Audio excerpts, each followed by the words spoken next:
ওই যে এগুলা নিতে আসছি, এই যে বাসের গেল ওই মনিরুল চাচা। কি করে উনি? উনি হলো আমির, জামাতের আমির। আমার অতীতেও কোনো রিপোর্ট নাই, কোনো সংগঠনের সাথে এখন পর্যন্ত যুক্ত না। আমরা পেট নীতি করি ভাই, রাজনীতি করি না। আমরা কোনো টাকার বিনিময়ে কোনো কিছু করি না। আমরা আজকে দুপুরে আপনার গোপন তথ্যের ভিত্তিতে খবর পেয়েছি এখানে কিছু লাঠি সোটা তৈরি করা হচ্ছে। আচ্ছা, আমরা সকাল থেকে এখানে লক্ষ্য করছি। আমি এই 6 নম্বর ওয়ার্ডের কালীগঞ্জ বাবুপাড়ার বাসিন্দা, অত্র ওয়ার্ডের ভোটার। আমরা এখানেই থাকি জোরগাছি মোড়ে। এটা হলো জোরগাছি মোড়ের ফুলবাগানের লোদের মোড় বলে জায়গাটার নাম, লোদের মোড়। এখানে বাসের কিছু ব্যবসা বাণিজ্য হয় বিভিন্ন কাজের, বাস বাড়ি ঘরে তৈরির জন্য। এখানে হঠাৎ করে নির্বাচনকালীন সময়ে কয়েকদিন থেকে এই যে বাসের ফালাটি জাতীয় জিনিস যেগুলা সহিংসতার কাজে ব্যবহার হয়, সেসব জিনিস কিছু লক্ষ্য করছি আমরা। সকাল থেকে দেখছি বেশ কিছু তৈরি হচ্ছে। আমরা সেখানে যে তৈরি করে যে তাকে জিজ্ঞাসাবাদ করলাম যে কি কারণে এরকম, আপনারা এটা কি কাজের জন্য ব্যবহার হচ্ছে? এখন তো বিভিন্ন রকম কথা শোনা যাচ্ছে, বিভিন্ন ভয়ভীতির কথা। এইগুলো করছেন কেন, এগুলো কার জন্য? বলছে ভাই আমাকে অর্ডার দেওয়া হয়েছে আমার 250-300 ফিটের। এর আগে 2বার গেছে, একটা গেছে হরিপুর মক্কা মডেল মাদ্রাসার এদিকে, একটা গেছে শিয়ালা আপনার বলছে বহু বাজারের ওখানে জামাতের অফিসে। এবার অর্ডার দিয়েছে, এটা অর্ডার দিয়েছে, তো আমি টাকা পেয়েছি, আমি তৈরি করছি। আমি বলি এগুলো তো আইন বহির্ভূত কাজ, আপনারা যদি প্রশাসন ধরে নেয় তাহলে তো সমস্যা। তো কে নিতে আসছে বলছে আমি বলতে পারবো না, ওরা নিতে আসে না অনেকক্ষণ থেকে। আমরা সেই দুপুর 12টা থেকে এটা নিয়ে এখানে আমরা জনসাধারণ এখানকার সর্বশ্রেণীর লোকজন এখানে বসে আছে যে কে নিতে আসছে, কি কাজের জন্য, আমরা সেটা সত্যটা জানার জন্য চেষ্টা করছি অনেকক্ষণ থেকে। ওরা নিতে আসে না বিভিন্ন রকম পরিবেশ পরিস্থিতির কারণে, আমাদের লোকজন এখান থেকে নিতে পারে না ওগুলা। শেষমেশ যখন এরা বলছে যে আমরা ডেলিভারি দিতে পারবো না, তখন বাধ্য হয়ে কিন্তু ওদের এই লোকজন এখানে পাঠিয়েছে, আসছে, ওরা নিতে এসে জনসাধারণের হাতে ধরা পড়েছে। বর্তমানে ধরা পড়েছে এখানে প্রায় 300-র ওপর এই বাঁশের ফালাটি তৈরি করা আছে। এইগুলো সহিংসতার, যে নির্বাচনকালীন সহিংসতার উদ্দেশ্যে একবারে নিয়ে যাওয়ার জন্য। এখন এর আগে 2-3বার এর কাছ থেকে লেগেছে, অন্য জায়গা থেকে না, উনি স্বীকার করেছেন 2-3বার। কতবার নিয়েছে সেটা ওনারা জানে। এই তো বর্তমানে জনসাধারণ ওনাকে আটক রেখে এখানে করেছে। এদের আটককালীন সময় আমরা প্রশাসনকে খবর দিয়েছি, প্রশাসন আসছে। এখানে লক্ষণীয় বিষয় যে একজন দেখলাম জামাতের একজন ক্যাডার, যিনি সোহেল, যিনি সাবেক কাউন্সিলর গতজাতি 10 নম্বর ওয়ার্ডের, তিনি আসছেন। তিনার সাথে জনগণের বাকবিতণ্ডা হয়েছে, আপনি বাইরের লোক কেন আসছেন এখানে? চোরের ওই যারাকে ধরা হয়েছে তাদের পক্ষ নিয়ে কথা বলতে লেগে এখানে ওদের সাথে বাকবিতণ্ডা হয়। উনি এখানটার সাথে আমার সাথেও বাকবিতণ্ডা হচ্ছে। উনি পরবর্তীতে যাওয়ার সময় আমাকে প্রাণী মেলে ফেলার হুমকি দেওয়া পর্যন্ত গেলেন।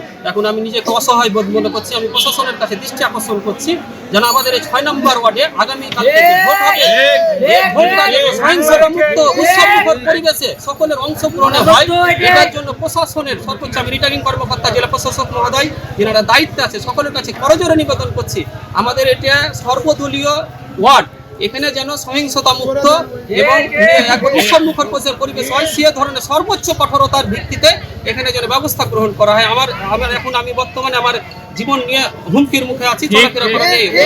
আপনারা কয়জনকে আপনারা এখানে আটকে রেখেছেন বা তাদের কোনো পরিচয় পাওয়া গেছে কিনা? রাজনৈতিক বা কোনো দলের তাদের পরিচয় পাওয়া গেছে কিনা? তারা জামাতের সাথে সম্পৃক্ত, তারা নিজেদেরকে বলছে আমাদেরকে অর্ডার দেওয়া হয়েছে, আমরা নিয়ে যাচ্ছি, আমরা ভাই তাদের বাহক।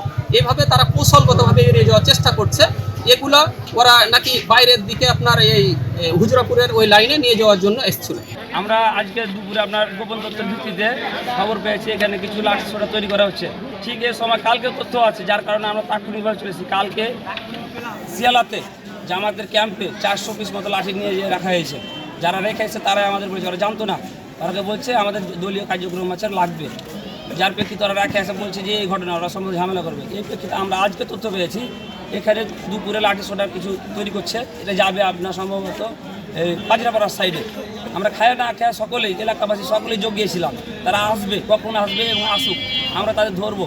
তারা আসলে কি চায়, তাদের মতলবটা কি, উদ্দেশ্যটা কী, যার কারণে ওদেরকে কেউ মারেনি, কেউ গায়ে হাত দেয়নি। জাস্ট খালি ওদের আটকে দেখা হয়েছে ওদের কাছ থেকে তথ্য নেওয়ার জন্য।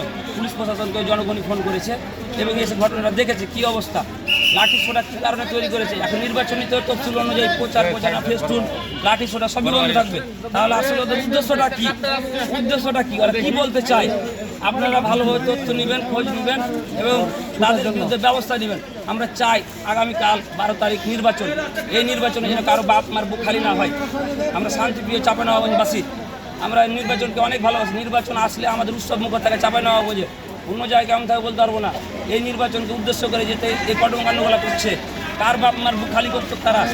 আজকে যদি চলো কার বাপ মার বুক খালি করতো, একজন দায়িত্বে থাকতো, প্রশাসন দায়ী থাকতো। আপনারা অবশ্যই দেখবেন, অবশ্যই দেখবেন। আপনার নাম পরিচয়? শহীদুল ইসলাম। রাজনৈতিক পরিচয়?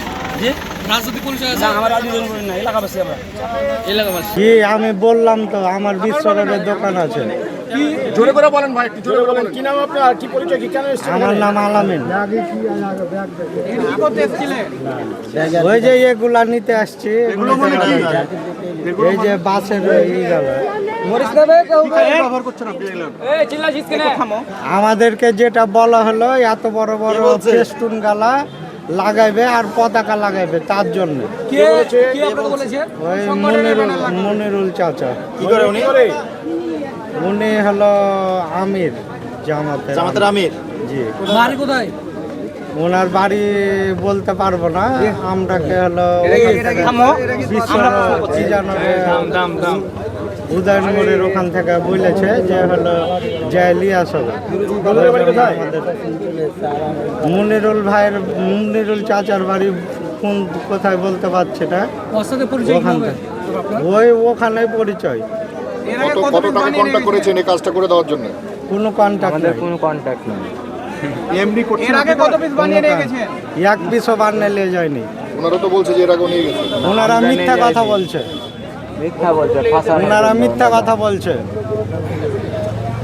ওদের যে বলছে তার মুখে শুনেন, আমি এখানে বসে আছি বলছি কোন জায়গার লোক কোন থেকে নিয়ে গেছে। আমার বাড়ি হুজরাপুর কাজীপাড়া, কোন জায়গার লোক নিয়ে গেছে বলুক। আমি এই যে এখানে বসে বলছি। আপনার কাজী ব্রাদারটা মনিরুল আছে, সেই মনিরুল নাকি? না না, ওই মনিরুল ভাই না। এটা ওই যে ওই ভাই আমাকে বলছে, আমি এটা মাফ করে দিছি। এখন মালটা নেওয়ার জন্য আসছিল, তো ও তো বাসা লাগে চেনে না, এই জন্য আমি ওনার সাথে আসছি। কোথায় নিয়ে যেতে? সেটা ওনারাই ভালো জানে কোথায় নিয়ে যেত। আমার নাম মোহাম্মদ রাজীব মিস্ত্রি। জি। আপনার বাসা কোথায়? আমার বাসা উদানমোড়। আপনি কোনো সংগঠনের সঙ্গে যুক্ত আছেন? না, কোনো সংগঠনের সাথে না। আমার অতীতেও কোনো রেপোর্ট নাই, কোনো সংগঠনের সাথে এখন পর্যন্ত যুক্ত না। আমরা প্যাট নীতি করি ভাই, রাজনীতি করি না। আচ্ছা, নির্বাচনের জন্য যে বলছেন যে ব্যানার ফেস্টুনের জন্য, এটা তো গতকালকে থেকে বন্ধ হয়ে গেছে। সেটা ওরা কালকে ব্যানার নাকি ফেস্টুন সব নির্বাচন, বন্ধ। শোনেন, ওরা বলছে কালকে কে নির্বাচনের বলছে দিন। সেটা বলেন, কে বলছে? নাম বলেন। আমি ভাইয়ের নামও জানি না সঠিক। নাম জানেন না, তাহলে আইসেন কেন তাহলে? আপনি ডাকলে, কাল সকালে ডাকলে আপনার বাড়ি হুজরাপুর কাজীপাড়া। আমাদেরকে মনিরুল চাচা পাঠিয়েছে। আর বাড়ি জানি না আমরা ঠিক। আপনার ওখানে, আমাদের ওখানে যাই মাঝে মধ্যে, তার জন্য ওনার সাথে পরিচয়। আমরা বেশি কথা প্রশ্ন করবো না তোমাকে, একটা না তুমি কথা বলো। তুমি এখানে কি কাজে আসছো, কেন আসছো? আপনার আমাদেরকে বলা হয়েছে ব্যানার আর পতাকার জন্য, এই বাঁশগুলো আনতে যাওয়ার জন্য, তার জন্য আমরা এখানে এসেছি। কত টাকার বিনিময়ে? আমাদের কোনো টাকা দেওয়া হয়নি, কোনো কিছু না। জি, আমরা কোনো টাকার বিনিময়ে কোনো কিছু করি না। এটা কি কাজে ব্যবহার করবে মনিরুল? আপনার এটা পতাকা টাঙাবে আর হচ্ছে আপনার করবে, ফেস্টন বানাবে। আপনার পতাকা আমি সঙ্গে নিয়ে এসেছিলাম, পতাকাগুলো ওনারা নিয়ে দিয়েছে। মানে পতাকার আজকে দোকান বন্ধ, আমরা অর্ডার দিয়ে দিয়েছি। আর হচ্ছে আপনার কিছু পেয়েছিলাম পতাকা, ওই পতাকাগুলো আমরা নিয়ে এসেছিলাম, আর কিছুই না।